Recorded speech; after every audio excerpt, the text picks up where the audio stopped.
जैसे कि कांग्रेस की जो पॉलिसीज़ जो रही है, यानी सेकुलरिज्म के नाम पर जो भी हालात है, और मुल्क की सतह के अलावा ख़ुद महाराष्ट्र के अंदर और ख़ास तौर से नांदेड़ के अंदर जो इन लोगों ने हमेशा जो है मुसलमानों को सिर्फ़ और सिर्फ इस्तेमाल किया है। अगर ये लोग सेकुलर होते थे कांग्रेस पार्टी वाले, तो महाराष्ट्र के अंदर लगभग 46 एमपीज़ है, तो एक भी मुसलमान को टिकट नहीं दिए। तो ये कौन सी सेकुलरिज्म हो गया उनका कि भाई मुसलमानों को टिकट भी देना नहीं और कोई हमारा बंदा खड़े रह रहा तो उसको वोट भी नहीं डालना। मेरी राय तो ये है कि इम्तियाज़ जलील साहब जहाँ है वहीं पर रहना चाहिए। कोल्हापुर की मस्जिद के अंदर जो है तो जलाया गया, कोई कांग्रेस का मेंबर ऑफ पार्लियामेंट उसकी आवाज़ नहीं उठाया।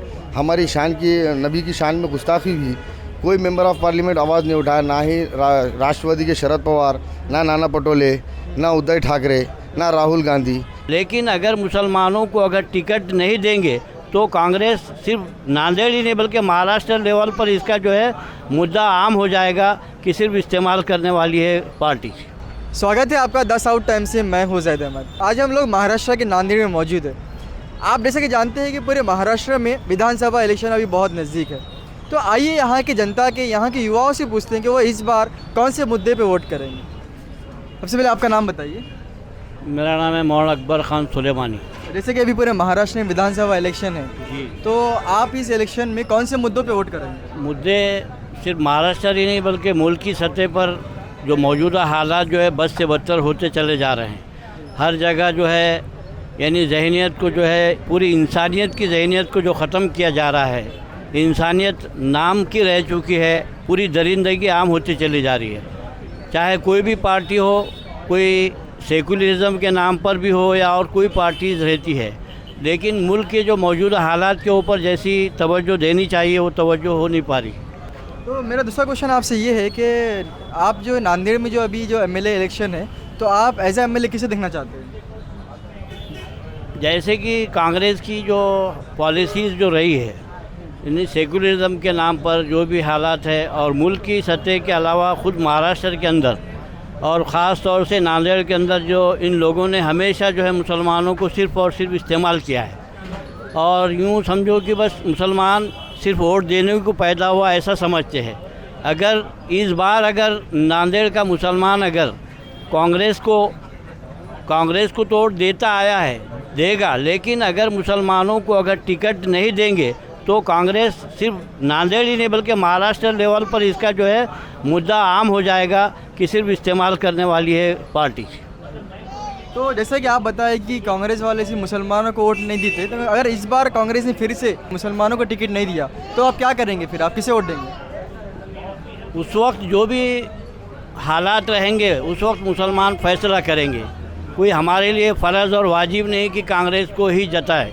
अगर कोई सेकुलर पार्टीज रही या और कोई भी मुल्क की सतह पर न सही बल्कि मुसलमानों के मुद्दे अगर कोई उठाती है पार्टी, उसके बारे में भी मुसलमान सोच सकते हैं। जैसे कि अभी साथ ही साथ लोकसभा इलेक्शन भी नांदेड़ में है और ये हवा चल रही है कि इम्तियाज़ जलील जो है वो नांदेड़ से लोकसभा इलेक्शन लड़ेंगे, तो आप क्या कहना चाहते हैं कि इम्तियाज़ जलील को नांदेड़ से लोकसभा इलेक्शन लड़ना चाहिए? नहीं, मेरी राय तो ये है कि इम्तियाज़ जलील साहब जहाँ है वहीं पर रहना चाहिए।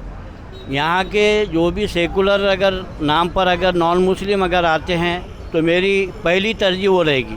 मैं कोई फ़िरक़ा परस्ती के नाम पर नहीं, न मुसलमानों के नाम पर, बल्कि इम्तियाज़ जलील जहाँ है वहीं पर अपनी सियासत को मजबूत करें, और अगर असम्बली से उन्होंने खड़े रह रहे हैं औरंगाबाद में, वहीं पर उसकी ज़्यादा से ज़्यादा उन्होंने फ़िक्र और वहीं पर ज़्यादा से ज़्यादा अपनी ताकत को लगाएं। इसलिए कि भाई नांदेड़ के लिए उन लोगों ने क्या किया, यहाँ तक कि मैंने अपनी सियासी ज़िंदगी जिस पार्टी के अंदर डाली है उन पार्टी के उन लोगों को मैं अच्छी तरह जानता हूँ। सिर्फ़ और सिर्फ ये भी मुसलमानों को सिर्फ इस्तेमाल करने के लिए होते हैं, लेकिन मुल्क के हालात पर जब भी हालात आते हैं वो मुद्दे तो उठाते हैं, लेकिन जो माहौल जो बनाते हैं वो माहौल बीजेपी के लिए फ़ायदेमंद हो रहा है।